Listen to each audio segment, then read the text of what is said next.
Hey, glad you're here. I'm Stephanie. This is my channel Stories with Steph, and today I'm going to do a tag. I was tagged by Christine at the Lost Books Tribe to do the Moonchild book tag created by Crescent Moon Reads. I will tag them both below. I have my trusty paper because I'm old school. Number 1, Full Moon, book that has supernatural creatures in it. I have a lot of books with supernatural creatures. Daughter of Smoke and Bone definitely has supernatural creatures in it. This book really it's supposed to be kind of angels and demons, but it's more complex than that. It blends mythology from across our whole world and creates its own new world building of, well, this is what this religion got right, and this is what this religion got right, and whatever. So there are a lot of mythological type creatures that you will see in here, like the Chimera, etc. So yeah, let's go with that. Number 2, Starry Night, book that has a beautiful starry cover. Star Climber by Kenneth Oppel. This is the third book. The first book is called Airborne, and the second book is called Skybreaker. It's a sweet, what would you call it, like alternate history. Instead of airplanes, there are, oh my gosh, I literally went from thinking hot air balloon to ziggurat. My brain is not here. This is the first book. What do you call it? Okay, my brain is totally betraying me right now, but it's like an alternate history type fun adventure. One of these days, my brain won't betray me in one of these videos. Number 3, Out of This World, favorite sci-fi book. There are a lot of books that could count as sci-fi these days, but I'm gonna go with hardcore sci-fi. Shadow of the Hegemon. I love Bean. If you haven't read this, that will mean nothing to you. Anyway, if you're looking to get into more hardcore sci-fi, Orson Scott Card is your guy. So I like how I just automatically grabbed both of these books off the shelf. Number 4, Creature of the Night, thriller with a killer. Can I just go anything Decker? 3 is one of my all-time favorite thrillers. And if you haven't read it, you should definitely do that. Actually, let me just read like the inside cover, a little bit of it. Kevin Parson is driving his car late one summer day when suddenly his cell phone rings. A man who identifies himself as Slater speaks in a breathy voice. "We're going to play a little game, Kevin. You have exactly 3 minutes to confess your sin to the world. Refuse, and the car you're driving will blow sky high." End call. Kevin panics. Who would make such a call? What sin? He ditches the car. Precisely 3 minutes later, a massive explosion sets the world on a collision course with madness. Let the games begin. Anyway, it's good. Fabulous twist. Number 5, The Moon Controls the Tides, book that deals with water, setting, powers, etc., anything water. I'm gonna go with a book that has water in the title. We're gonna go Breakwater. I would say it's YA, not middle grade. Totally YA. Main character 17 and involves lots of politics and such, but it's mermaids and good fun and gorgeous cover, isn't it?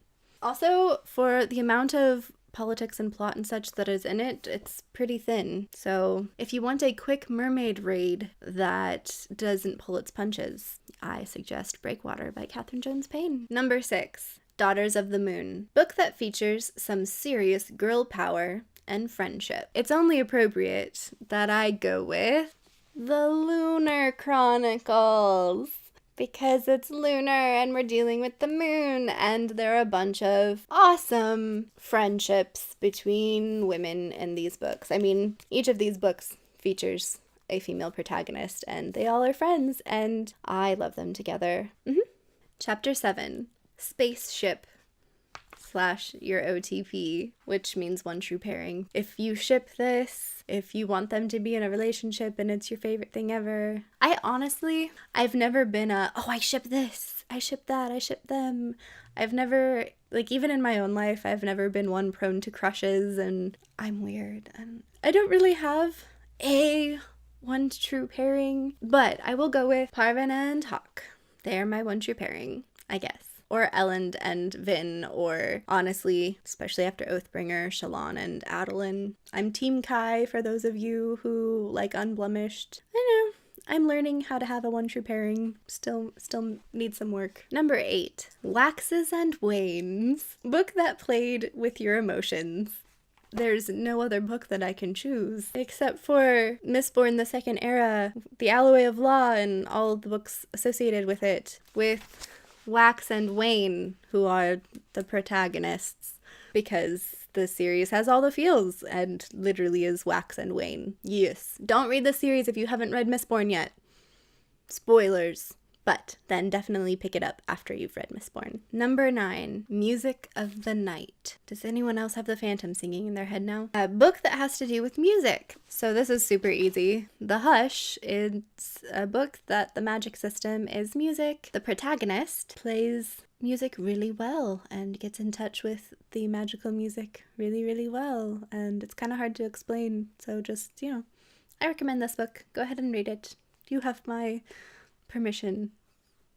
What? Number 10, After Hours. Book that has the word night in the title. That would be Vasa and the Night. Have you read this? I legitimately can't even think about what it's about right now. I just remember that for a while I kept hearing things about it and that it was supposed to be good. And so it was at one of my friends had a used bookstore for a while and I was supporting her, and so I grabbed it. Anyway, let me know what you think if you've read it or have heard about it. Number 11, Crescent Moon. Book that features a goddess or goddesses. So I was thinking Alana, but I don't know quite where that book is. And then I was thinking Percy Jackson, but that feels really obvious. So I'm actually going to go with The Thief or The Queen of Atolia, the whole series, really, but especially these first 2 books. I really like the way that the mythology is dealt with in these stories, and it really feels like you were dropped into ancient Greece and get to hear some of the mythology and interact a little bit with some of the mythology. This is a really good series. Have I said that before? All right, that was the Moonchild book tag, and that was kind of fun. Thanks, Christine, for tagging me. I will tag Elizabeth Newsome and Emily Hendricks at Create, Explore, Read, and anyone else who wants to do this tag. Go ahead, have at it. And yeah, don't forget to answer some of my questions in the comments. If you haven't subscribed yet, subscribe and hit the little bell button because it will alert you to when I upload new videos, and I have some fun things planned coming up. So thanks for being here, and ciao for now. You see me, you see me, you see me, now you don't, now you see me. Okay, it's still really exposed. This is my brother, he is the best.